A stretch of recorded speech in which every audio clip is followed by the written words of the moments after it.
மருதமலை போகலாமாங்க. இப்போது நம்ம முருகப்பெருமானின் 7ஆம் படை வீடான மருதமலைக்கு தான் போயிட்டுருக்கோம். மலைப்பாதை வழியாக போயிட்டுருக்கோம். கார், 2 வீலர் எல்லாமே மேலே அலோவ் பண்ணுறாங்க. பஸ் வசதியும் இருக்குது. அதுவும் இல்லாமல் படி வசதியும் இருக்குது. எப்படி வேணாலும் மலையை ரீச் பண்ணிடலாங்க. இப்போது மலையோட மேலே டாப் வந்தாச்சு. இதான் லாஸ்ட்டு சுற்று. இங்கேருந்து பார்த்தா ராஜாக்கப்புறம் அவ்வளோ அழகாக தெரியும். இப்போது இங்கே 2 வீலர் பார்க் பண்ணிவிட்டு மேலே போகலாங்க. 2 வழி இருக்குது. எந்த பாதையில் வேணாலும் போகலாம்.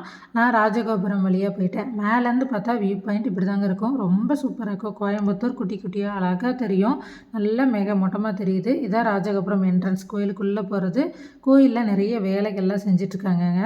இது மருத மரம். இதுதான் இங்கே வந்து குழந்தை வர வேண்டுறவங்க, வீடு கட்டணும்னு நினைக்கிறவங்க எல்லாருமே வந்து இங்கே பரிகாரம் பண்ணி வழிபாடு பண்ணுவாங்க. கோவிலோட பேக் சைடுங்க இது. நானும் சாமி கும்பிட்டு திருநீரும் ஒரு அரளிப்பூவும் கிடச்சிது. இது வந்து பாம்பாட்டி சித்தர் குகை கோயில். இது படி கீழே இறங்கி போகணும்.